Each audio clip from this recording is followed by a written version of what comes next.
Ready to go? There you go.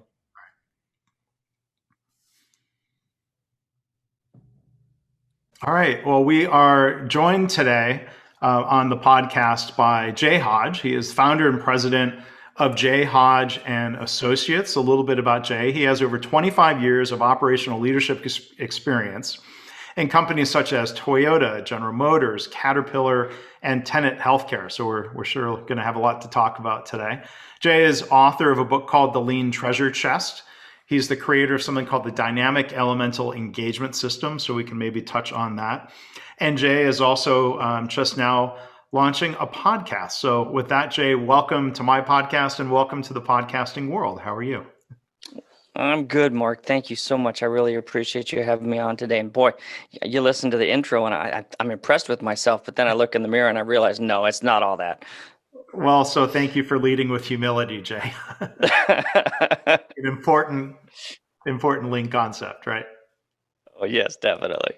Yeah. So, It's just real quick. I'd be curious. So, tell us about the podcast. You're talking to podcast listeners. So that's a great, yes. great place to pitch your own podcast. What's it called? What's it about? Well, it's called The 1,000-Year Legacy, and basically it's a podcast. It doesn't focus specifically on the professional side. It focuses on the personal side. You look at probably anybody that you've had on your own podcast, is they have a lean side. They have something that they do for a living.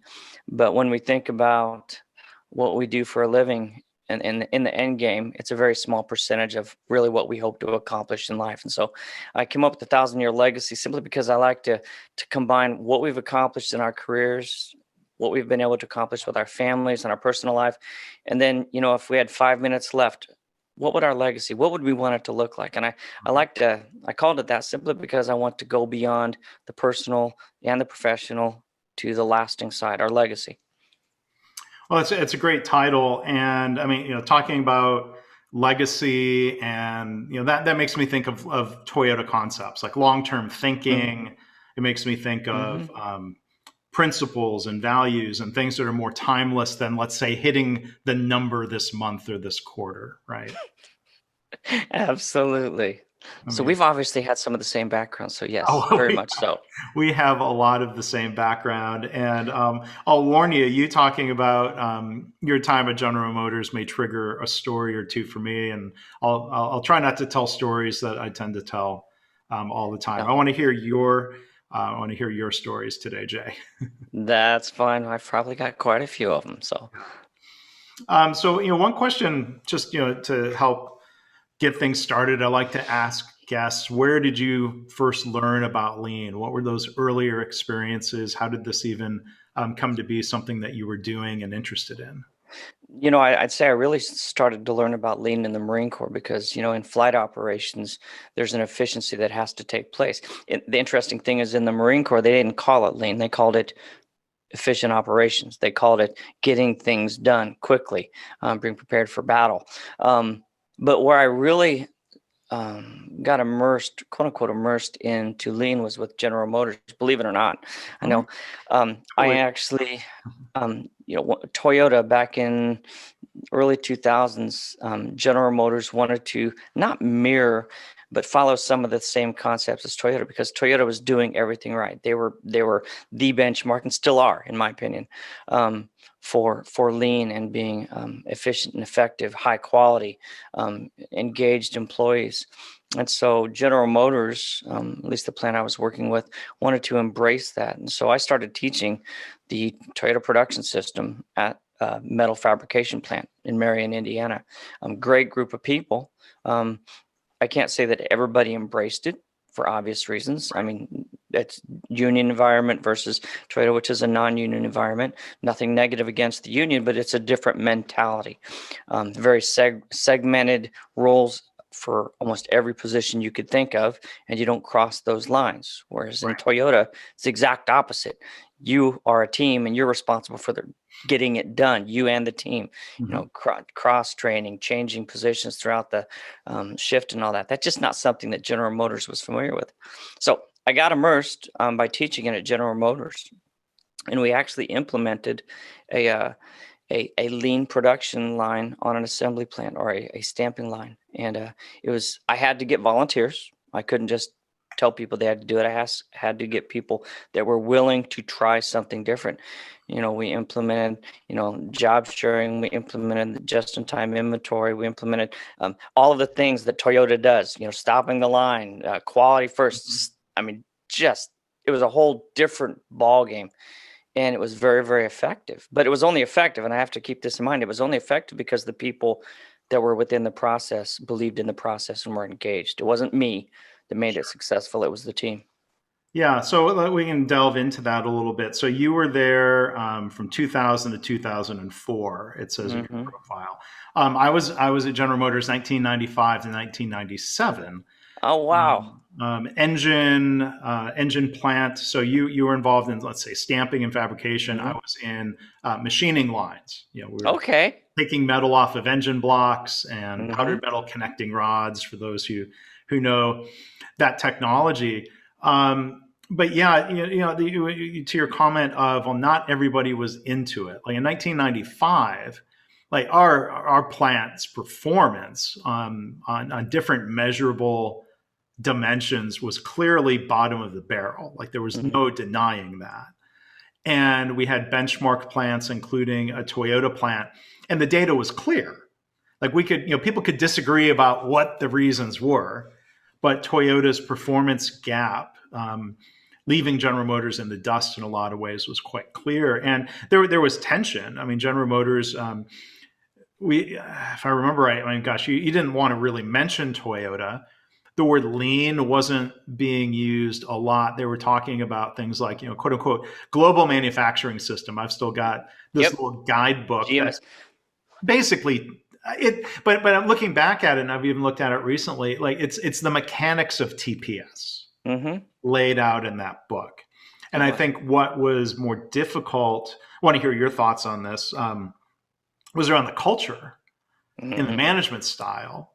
I was curious to hear more of your thoughts about that. I'd like to then go into some of the details of what it meant to set up a lean production line. But what did you face like around culture as opposed to putting in andon cords and, let's say, rearranging equipment? It's to your point. It was the culture. I still have my sweater when they rolled out GMS. I've still got the sweater with the big GMS logo right there. Um, and I wear it sometimes, believe it or not. But it is the culture, and I made the comment a few minutes ago about it was doing this in a union environment was different, was Mhm. very difficult in some ways. But it wasn't just the union that made it difficult. It was the leadership that made it Mhm. difficult Yeah. because you're talking about a very dictatorial type of leadership. We're going to do this. We're going to get this done. You're always ready for confrontation. I mean, you walked in as an operations manager. I walked in every day ready for this Yes. every And, single day, all day long. and that was the environment where I was under the first plant manager I worked under for a year, a very traditional plant manager. And yes, it was testy and it was combative between the union and management. Yeah. Hmm. Yeah, and so getting people to understand that it wasn't about me. This wasn't about me. GMS wasn't about me. The lean system wasn't about me. It was about what we do and who we are and how we perform. Because Mhm. whether you're a union environment or a non-union environment, everybody that walks in that door wants to be part of the winning team. And to be part of the winning team, you don't become the winning team by winning. You become the winning team by thinking different than everybody else, which allows you to win. Right. And so it changed how people thought about what they did every single day. Instead of someone, who did this same job and stood at the end of the line every single day, pulling parts and dropping them into a container. Once they understood, because all of a sudden they started loading the blanks in the back also, all of a sudden they were on the fork truck. Mhm. They started to understand how everybody interacted with each other. And all of a sudden the bigger picture comes into Yeah. play. Teamwork. And they started understanding exactly the teamwork, and that's why Toyota is so successful. Yeah. Is because when they say, when I train organizations now, when I say team, I'm not talking philosophical. I'm talking a team. You are responsible. You are part of the success of every single person on that team.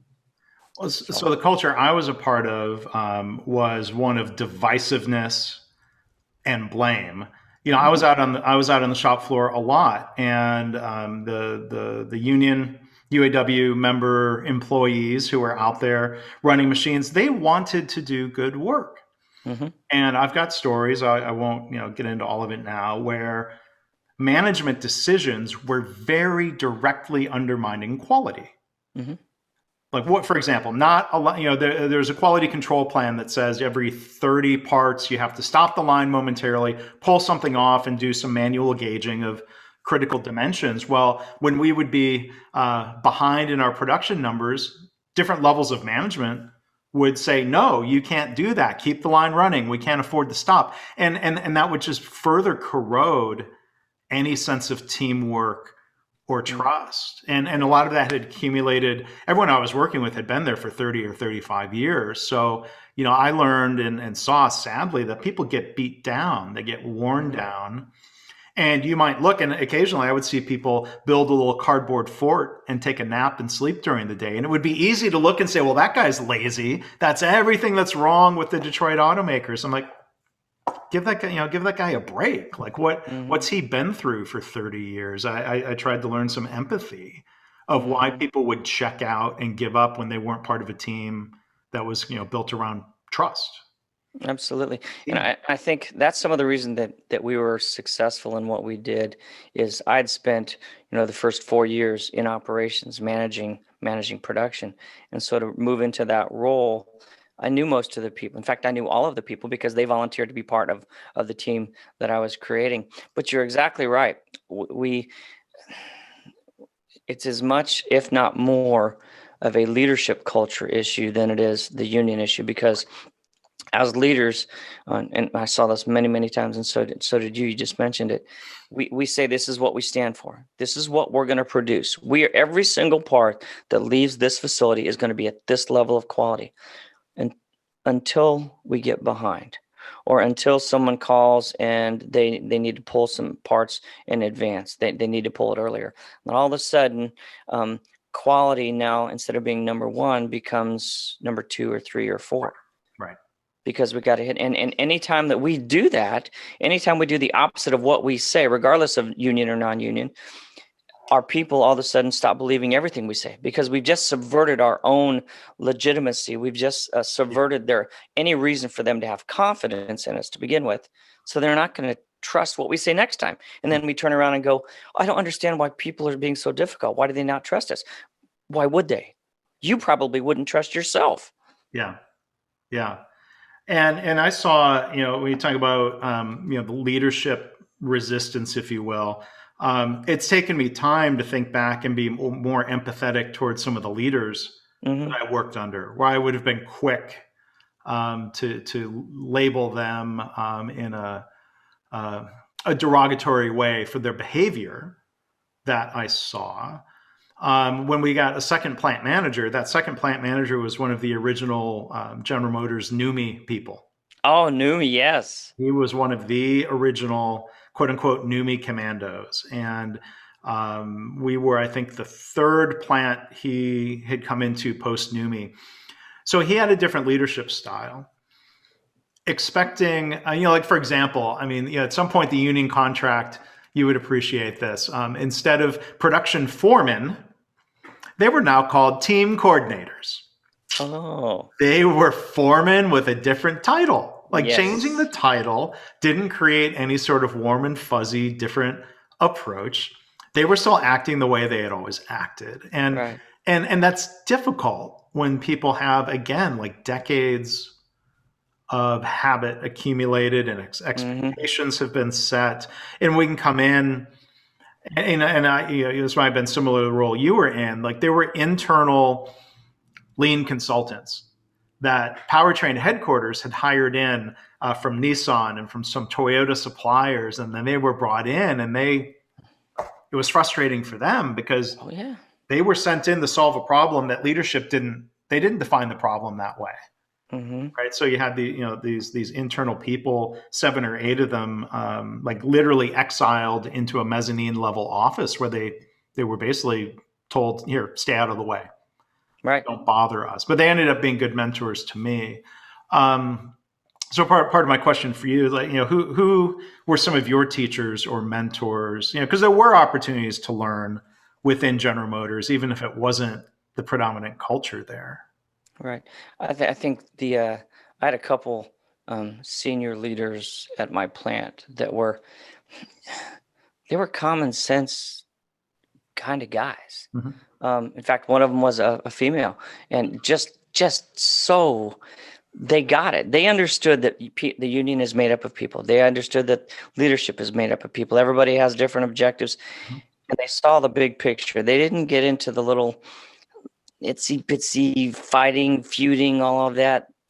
They got past that, and so I think them helping me understand that, because before they kind of took me under their wing, you walk in, you're ready for battle. Hmm. I want to battle. It almost becomes a way of life. Yeah. And so they taught me how to deal with people differently, even people that were being difficult, even people that were doing things that made no sense, even people that were sabotaging the production Hmm. just so that they would get overtime this weekend because they needed to make a payment on the boat. I was going to say boat because in Michigan it was boat or snowmobile, but yeah. Oh yeah, I had people buy brand new trucks. I knew of people that bought brand new trucks and then bought a brand new boat and then had the boat painted so that it matched the color scheme of the truck. And I'm like, okay, if you have looked back in the last 5, 10 years, Hmm. Hmm. automotive is very cyclical. All this overtime you're seeing Hmm. is probably going to go away at some point. Are you ready for that? But it's just, At my plant, the bulletin board would have when the overtime was drying up, you would see stuff going up for sale. oh yeah, oh yeah, yep. Part of the But you know what? reality. Yeah. That that's the amazing thing. That's one of the huge differences that I think stand out between Toyota and General Motors. And I know we're going to start talking about Toyota in a minute. Yeah. When I went to work for Toyota, one of the things that Toyota did, and this was just so amazing, is they gave out the Dave Ramsey whole package, Mhm. the Dave Ramsey money management. Right. And Dave Ramsey talks specifically about don't buy new cars. Hmm. Right. Don't buy used cars. Yeah. Now, wait a second. You've got a car manufacturer giving out packages to their employees telling them don't buy new cars.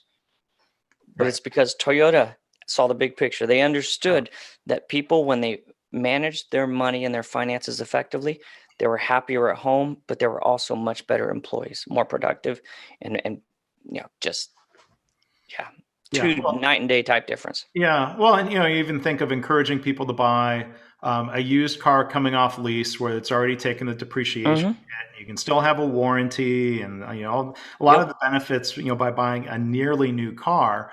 I'm sure even if you really had to boil it down to business conditions, strong demand for used cars helps resale values, which helps encourage people buy the people who are buying new cars with Right. an employee discount or not. But I appreciate your point of kind of having respect for people and educating people, and then that comes back in different ways. Like you said, It does. happier, less distracted Mm-hmm. workforce. Mm-hmm.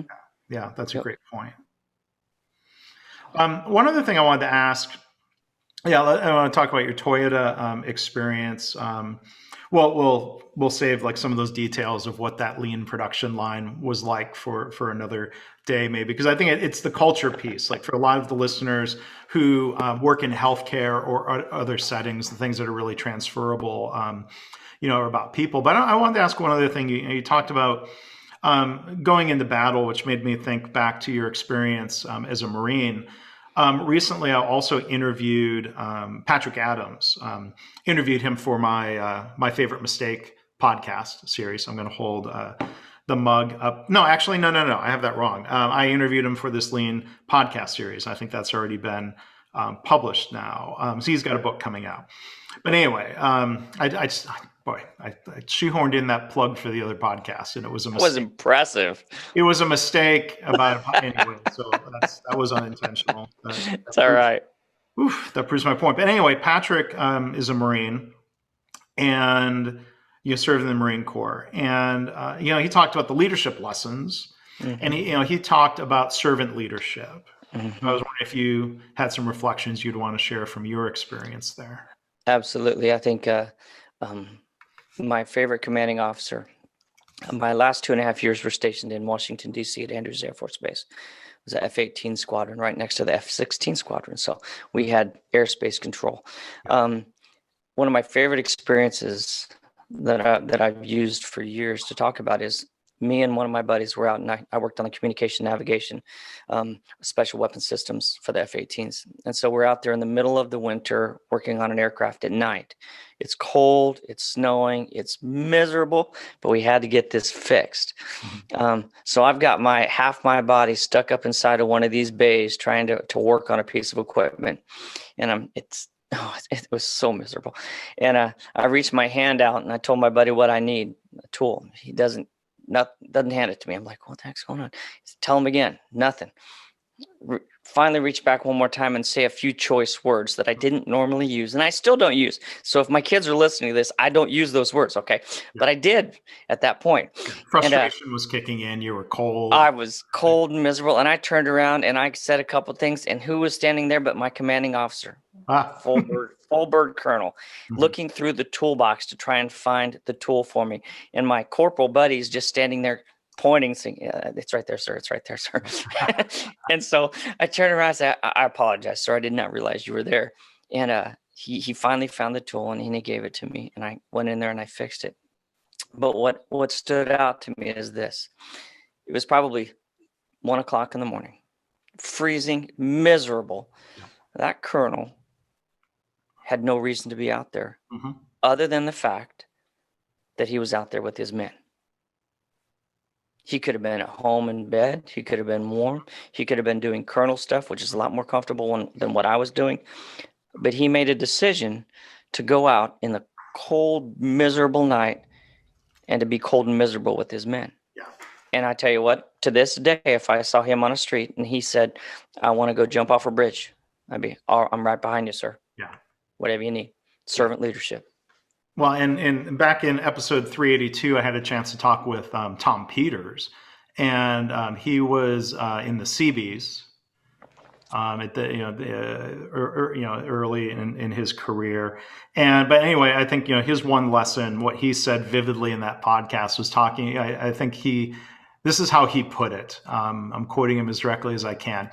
If you're a leader and you don't absolutely get off on being on the shop floor at 2 a.m. with your people, then you're in the wrong line of work. Absolutely. Absolutely. And that's kind of hard for, especially in healthcare, that's hard to get people to understand, is that whether you're a COO, a CNO, a CEO, at 2 o'clock in the morning, when you walk around that facility and those people see you, all of a sudden they realize you're their leader. Because most of the time you're in this ivory tower and they see you once or twice a year at different celebrations and all that. And all of a sudden they realize, wait a second, they're out here with us. Yeah. Okay. And you start talking about trust, start talking about collaboration, engagement. None of that happens until you trust your leader. Yeah. None of it. Yeah. And yes, I was having similar thoughts around questions around how often does that happen in healthcare? Do people even know who their leaders are? Which sometimes the answer is no. They struggle with it. I'm working with the CEO right now and a COO and a team. They get it, and you can see the difference. You can see the difference in the organization. And it's interesting. People, when they hire me as a consultant to come in and help work with their leadership team or help implement a management system, people say, oh, you're here to fix this. I'm like, I don't even know where your bathroom is. I just got here. How in the world could I ever fix you? But that's what they expect from an outside consultant. They do. And that's one of the first things I say. I'm not here to fix you. I'm here to help you understand your processes and fix yourself. Right. Plain and simple. Yeah. So we'll delve into the healthcare piece, or maybe, we could do a whole additional episode at some point about healthcare. I want to talk more about your Toyota experience. That was your next step in your career. But one other reflection I was going to share, thinking about, time at General Motors, and maybe there's a comparison to Toyota, and to healthcare. So, Toyota is famous for promoting people from within. Mm-hmm. If you're a team leader, you worked as a team member. If you're a group leader, you worked as a team leader. And At General Motors, the tendency was to hire somebody right out of college with an engineering degree or a business degree. I interviewed for some of these jobs, and I didn't really want, I think I knew enough about workplaces to say, why would you bring me in to supervise work I don't understand, work I haven't done? That was, I think, part of the problem with the GM model. Now, healthcare does tend to promote up through the ranks. Like, it's very rare that a laboratory director is not a medical technologist. I've seen it, and that can be effective because when I think back to my friend Stephanie Mitchell, she had been a nursing director when that out of necessity, she kind of stepped up and said, okay, I'll be the lab director. She couldn't fall back on telling people what to do. She was kind of like, you know, to what you were saying, Jay, she couldn't fix them, but she could lead. Right. Yeah. I think there's a couple things going on when you look at General Motors versus Toyota versus healthcare. I think there's some differences. At General Motors, I think they struggled with leadership to begin with. What real leadership means, whether you're a level 7 or an 8 or a 6, whatever, supervisor, shop floor, whatever. They struggled with what leadership was. If I was to go back to my plant during those times, there were some good leaders, but they struggled with leading because leadership didn't look like leadership. It looked like a boxing match. Yeah. Whoever had the biggest gloves. And so, you know, as if you're someone just coming into General Motors, you know, you're brought up in that environment. So you're going to be that way when you progress through the level 6, through level 7, through level 8, up to all these different levels. That's leadership. That's what it looks like. And so you become plant manager, and guess what? That's what it still looks like. Right. In healthcare, I think it's a little different because in healthcare, what I've found is that they don't know what leadership is to begin with a lot of times. So leadership, and this isn't the ones I'm working with right now, they understand this and they're doing a very good job. But I've worked with some where we take someone who's really good technically. They're really, really proficient technically. And all of a sudden we have an opening and we said, you know what, let's promote them to manager. Oh, yes, absolutely. We can teach them how to do productivity. We can teach them about budgets. We can teach them about how to do overtime scheduling, all these good things, put in work orders. Oh, but we don't have the time to teach them what it means to lead. Right. Because there's the mechanics of being a manager. But I'm sorry to interrupt. Go ahead. No, you're fine. Because we teach them how to manage the processes of that role, but we never teach them how to lead the people. And, you know, everybody I talk to, I tell them, you know, leadership would be much easier without people. It's absolutely true. Leadership would be easy without people because you wouldn't have anything to lead. But what I found is that we take people and we promote them to manager. We don't give them leadership skills. Then we promote them to director. We don't give them leadership skills. Then we promote them to senior director or VP or COO or CNO. We don't give them leadership skills. And all of a sudden we have this entire organization that's struggling with leadership. Well, of course you're going to be struggling with leadership. You've never brought up any leaders. You've just brought up people that either were head nodders or they were proficient in their role. And so we struggle with leadership. Toyota, on the other hand, taught people how to lead at the very base level. They teach their people how to be leaders before they're leaders. They teach them how to show respect for people, how to interact with people, how to engage people, how to ask questions, how to ask questions the right way, how to tell someone that you don't agree with them, but doing it in a way that's very, very respectful, that nurtures a greater relationship. Very different. I think there's 3 different avenues for all 3 of those examples we talked about. Yeah. Well, and that's making me think about a lot of things. One is the difference. I mean, you know, people will talk about, you know, we want to provide education and coaching around lean leadership. Well, at some point you got to start with just leadership. One thing I appreciated, unfortunately now, you know, this lean journey at ThedaCare in Wisconsin is a past tense discussion. But a decade ago, one thing I was really impressed with was that they were making a very specific and intentional investment in management development courses, leadership development, that was, you wouldn't have even put a lean label on it. Like there are some things we might call lean leadership practices, like, well, how to effectively facilitate a huddle. Mm-hmm. But before you get, like, that's all detail. If you don't have a good foundation of leadership, and if you haven't selected people who really want to lead, or again, I'll apologize for the Tom Peters way of saying it, if they don't get off on leading people, why are they in that role? They may have wanted the salary increase, and there would be different reasons why somebody, or they might say, okay, well, I'm up for that challenge, but are we equipping them properly for that challenge? And in a lot of cases, no. And I think one of the other differences, I think of, people even within a plant or within manufacturing corporate structures, there's intentional rotation in leader and development in different functions. I think it would probably be very rare to have someone get promoted to plant manager who had risen up through the ranks of engineer, engineering manager, engineering director, and now you're going to make him a plant manager with no production experience? Probably not.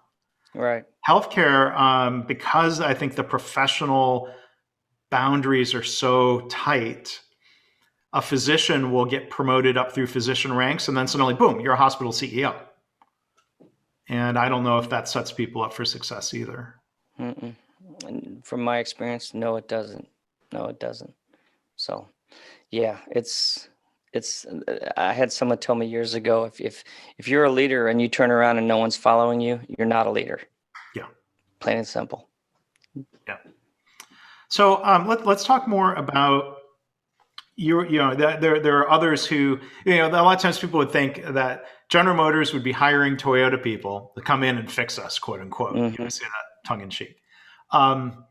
You, like some other people, had the opportunity to go from General Motors to Toyota. So I'm curious how that came about, and a real high level open-ended question, what that experience, what that transition was like. It was interesting because I was teaching the GMS, the Toyota Production System, to General Motors. They rebranded it to their own thing. Yeah. But it was interesting when I got a call from Toyota out of the blue. They wanted me to come and take a sequence supplier specialist position. And I don't know if you're familiar with what a sequence supplier is. Okay. So Toyota is known for just-in-time inventory. I mean, they don't keep more than they need at the line. It's for space, it's for efficiency, it's for flow. Sequence suppliers are a small group of suppliers that deal with like frames, your dashboards, your seats, your tire assemblies, and all of that. And what a lot of people don't realize, for example, is that like the tire assemblies at the plant that I was working at in Princeton for the Tundra, the Sequoia, and the Sienna, they were actually being produced and assembled a couple hours before they were going to go on the vehicle, which means that they were being delivered in a truck, put in this elevator system, and they got over there right before they were needed because they were sequenced. So these tires belong to this specific vehicle. Yeah. And the overhead conveyors and things. This is magic when you see this choreography and it lines up, and there it is. There's the match. It was amazing to go from a General Motors where you get into a production run and you know what, I've got an extra 2,000 blanks. Let's just go ahead and run it. We won't think about the fact that we're delaying the next production run, which is actually going to be shipping parts this evening. But now chances are they're not going to be shipping this evening because I'm running these extra 1,000 parts.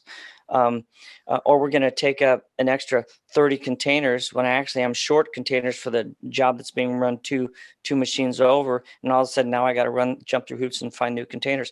It was amazing to go from an organization that thought like that, General Motors, and nothing negative, it's just the way they ran, to Toyota, which thought about every single action they took.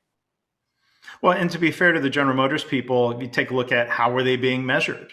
Mm-hmm. How was that driving behavior? Were they being measured on these production quantities, or were they being measured on on-time delivery? If they were going to make a decision that boosted the one metric at the expense of the other, I'm sure, they weren't dumb. I mean, the issue wasn't that Toyota people are smarter at the assembly line level or in leadership, but it's just a different approach, I would say. Absolutely. Absolutely. Competing metrics at General Motors. I mean, we stood there all day long and talked about, well, if we get this, our productivity goes up, our numbers go up, our run rate goes up. But all of a sudden, we're messing with these two or three other metrics.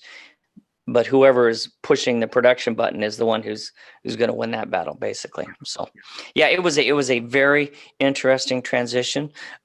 The difference between General Motors and Toyota for me was that at General Motors, I was teaching Lean, the Toyota production system, and at Toyota, I lived it. Yeah. And everybody at Toyota lived it. It wasn't just something you wore on a T-shirt that said TPS. You lived it. Everything you did was the Toyota production system. So what did they do to educate you or coach you or to continue developing you through that, Jay? Obviously they hired you because you had experience and, helping, if you will, I'll just use the word fix. Helping fix GM might be a parallel to fixing some suppliers, and I'm sure they appreciated that. But how did they really kind of bring you into the fold then of living TPS other than what was being modeled around you? They mentored me. Mm-hmm. They mentored me. I'm going to say someone's name, Brian Bold. He was my manager when I first started. He was probably one of the smartest people I've ever met in my life, and it just intimidated the crud out of me because I was pretty smart too. But man, and he taught me and took the time to teach me what it meant to be part of Toyota, not to just do the job, but to think differently. And that's what I try and tell people is what we want to become starts with thinking differently about what we do, not just doing something different, but thinking about what we do. And then every interaction that I had just reinforced the lean principles, the Toyota production system, the respect, the Kaizen, always looking for continuous improvement, always looking for that, even the little teeny weeny things. I mean, those are the things that make Toyota different than everybody else. Is they don't see this little thing right here as insignificant. They see it as important enough to do something about. But you're right. So when I started working with the sequence suppliers, the goal was to embed the same principles into the suppliers, because Toyota is smart enough to know that you are only as good as your suppliers are, period. Yep. And that's why I ended up going to Caterpillar, because Caterpillar realized that and said, hey, we want our suppliers to improve so that we can get better. Yeah. So it was amazing. That was probably when I look at my career, Toyota was the not the pinnacle, but the turning point of my career, because it gave me something that few people have on their resume. I guess the easiest way to say it. Well, so I had a chance. This was probably going back to maybe 2005. I forget. Anyway, I had a chance to follow up with the second plant manager, Larry Spiegel, who I worked under. He was retired from General Motors. He was teaching at the University of Michigan. And, I asked him for some reflections. And in summary, one thing he said was that looking at some of those other leaders that I was quick to criticize, and I still have bad memories of, these shaming and blaming, spitting and screaming leaders. And I asked him, like, what, it's like, I think I basically asked, like, why were you so patient with the number 2 production superintendent? He was behaving in a decidedly non-lean way. He was not behaving the way you were modeling. Like, help me understand, like, like what at some point, you help people change, or, you move them off into retirement maybe. And so one thing I learned was that they were fraternity brothers from the General Motors Institute, where my dad went to college. It's now Kettering University. That might have partly explained the long leash, if you will. But then Larry did say, maybe more instructively, that people like his name was Bob, the plant superintendent, that people like Bob didn't have the good fortune that I had to really live in that NUMMI environment and to be exposed to what I was exposed to. And I think that was like personally transformational for Larry, because he was kind of I think he's still with us, but he was kind of a short fire plug of a guy, like kind of Pittsburgh accent, like he was kind of brought up, and I'm sure thrived in kind of the rough and tumble combative Right. General Motors. Like he wasn't a shrinking violet or anything. He wasn't, people would comment about, oh, kumbaya. And I'm like, no, I don't think that was necessarily the first 20 years of his time with General Motors. And, but it was a good lesson for me of like, be careful being judgmental of people who haven't had the benefit Hmm. of having good role models. And I understand better now that for somebody like Bob, change would be a process. You Hmm. don't just flip a light switch and be a different type of leader immediately. Right. He may have been trying, and I just didn't have insight into that at the time. Yep. That makes perfect sense because if you look at um, when I left General Motors, it took time for me to come down. Being a Marine, I like confrontation. I can handle it. It's kind of fun. But going to Toyota, that's not how you dealt with people. That's not how you engaged people. That's not how you became part of a team. And so it took me a while to figure that out. And it happened because people took the time to coach and mentor me, Yeah. leadership. So, So I was about to ask you, and you may have already answered it. And this question will follow up thinking to your transition out of Toyota. But when you came into Toyota, what was the most difficult thing? I was going to ask. Was it just that sort of bringing it down and changing your style a little bit, or what was the most difficult thing? I think the most difficult thing was going from a union environment to a non-union environment where everybody was actually part of the team. Mm-hmm. You didn't have us versus them. We're all us. There is no them. It's us. In fact, including our suppliers, it's all us. So I think learning to deal with the fact that there isn't two cultures, Mm-hmm. there's one culture, us, was probably the most difficult. But once you figure that out, and once you realize it, and you start to trust it. That there's not something around the corner just waiting to jump out at you Mm-hmm. when you do finally trust it. It was a very easy transition. Yeah. So, Yeah. It's interesting that. Yeah. Okay. Well, good. I'm glad I asked. So thank you for sharing that yeah. reflection. And then the follow up, same question, different circumstances. What was the most difficult thing about going back out into a non Toyota company? Oh, This is a that whole was different hour interesting. episode of its own. No, just an hour? Okay. Okay. Well, first off, the fact that when I went to Caterpillar, and Caterpillar is a great company, Mhm. but they are 100%, at least during my time, they're 100% market driven. So the market dictates, their stock price and all of that, that it drives their decisions, plain and simple. The more you can get out of the plant, regardless if there's a demand for it or not, the better. But going from Toyota to Caterpillar, I was already at somewhat of a disadvantage because as soon as people saw the Toyota name, they're like, "You want to reduce jobs here, don't you?" Mhm. And I'm like, "No, no, no, no, no, no, no, no, no, no, no, no, no. That's not what this is all about. It's not about reducing jobs. It's about understanding our processes and becoming better at what we do every single day."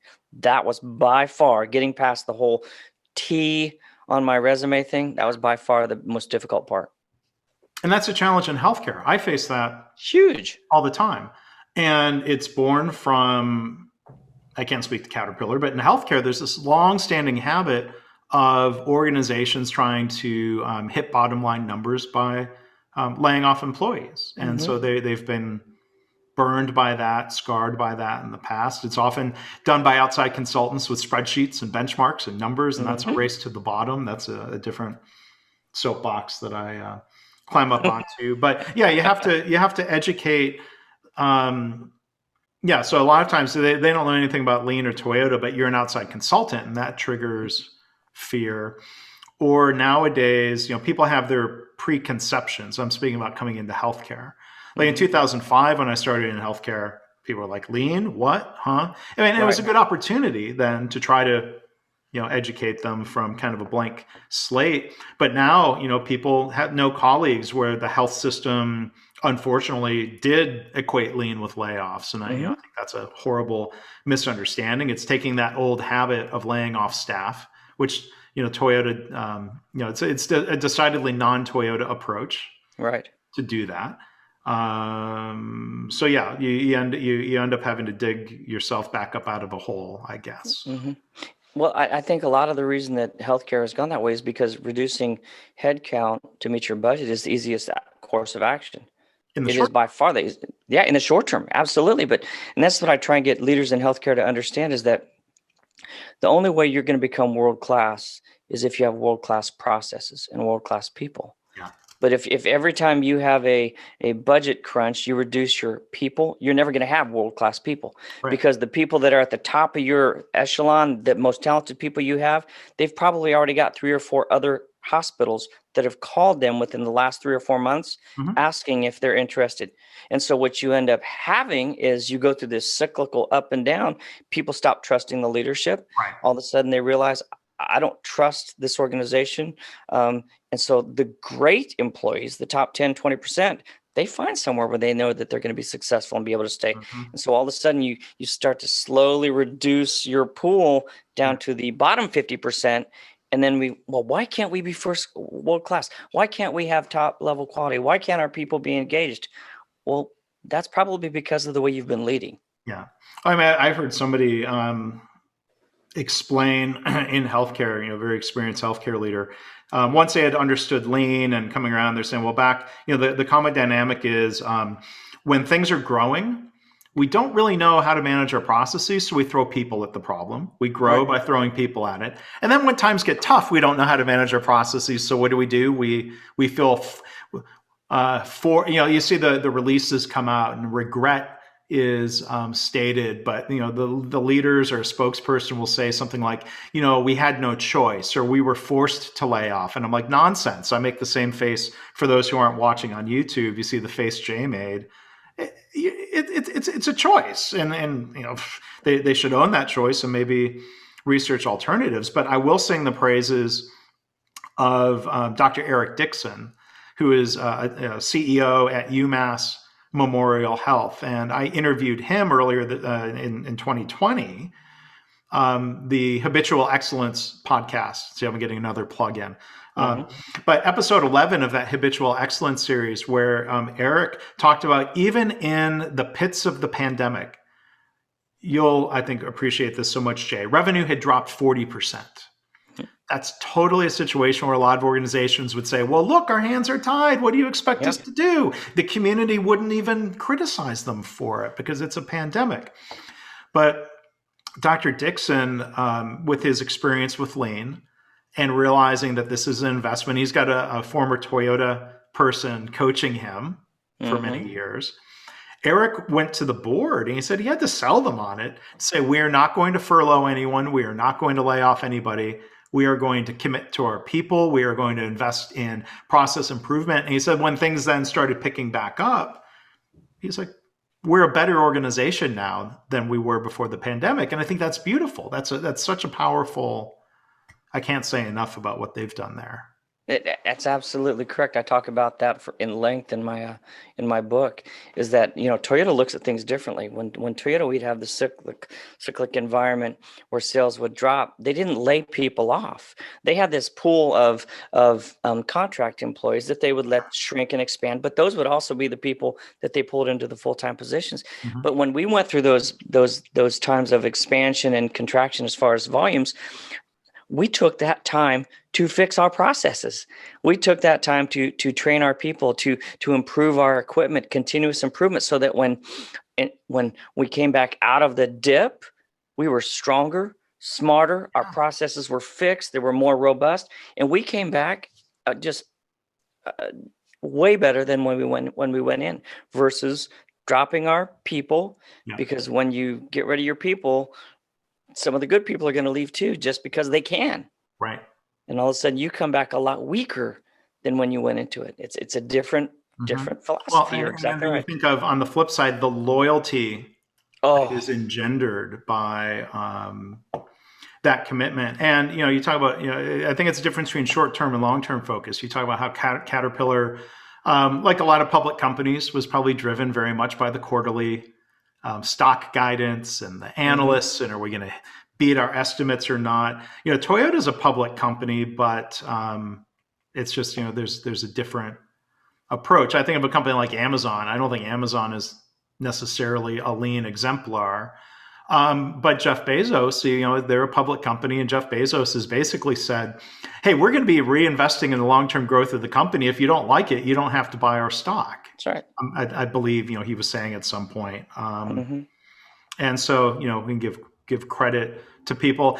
Point one of, I'm going to hold up I don't know if you've seen the second edition of Jeff Fleiker's book, The Toyota Way. We're going to be able to do a podcast about it. But of those 14 principles, point number one, like I almost want to scream at people, number one is take the long-term perspective, even at the expense of the short term. Mm-hmm. And I don't know about you, I've never had anyone call me up and say like, oh, we want to do this lean thing. We want to be like Toyota. Can you help us be better with long-term thinking? Not once. No, it doesn't happen. I'm working with an organization right now. It's a private hospital system that gets that, though. And it's very refreshing. Good. It's very, very refreshing because they do get it. And they realize that where they are right now versus where they want to go isn't a 1-year journey. It's not a 2-year journey. It's probably not even a 5-year journey, but they're not in it for the short term. So the decisions they're making right now are the decisions that are going to allow them to be successful in 2, 3, 5, 10 years. That's the long-term perspective. And that's a whole different way of thinking for a lot of leaders anymore. Yeah. So there's kind of a systemic advantage of being, if you're privately held. I mean, it seems like a lot of the great lean examples out there are often family, privately held, multi-generational family businesses who are thinking long-term. And they don't have anyone breathing down their neck and saying, you've got to hit the annual number. I mean, I've seen that, there are some private, not-for-profit health systems that, for whatever reason, still feel pressured to hit that end-of-year number. Mm-hmm. Yep. And you can have similar dysfunctions, even if it's not being driven by investors or a stock price. Right. I worked for an organization as a VP of operational excellence. When we went through a downturn, the very first decision that we made as a leadership team is that we're taking a 25% reduction in our pay. Mm-hmm. No bonuses, 25% reduction. That was the very first decision and announcement we made, so that anything that happened after that, people already knew that we were trying first to do everything we could to avoid any other activities required during that downturn. So you don't see that very often. Yeah. And that's from my trips to Japan. Even though, it's fair to say not all Japanese companies are Toyota. Right. It does seem like there is a very common management dynamic where the top senior leaders take the hit first, and then they are the last to recover if pay cuts or things end up, rolling down toward the front line. Patrick Adams, was talking in our episode. You think of servant leadership from his time in the military. You think of the Simon Sinek book, Leaders Eat Last. And Patrick had a great story about going through, he called it SEER training, about like if you were going to be a POW, what to expect and what to do. And it wasn't just like, oh, here's a manual, read it. Like it was experiential practice and simulation and training.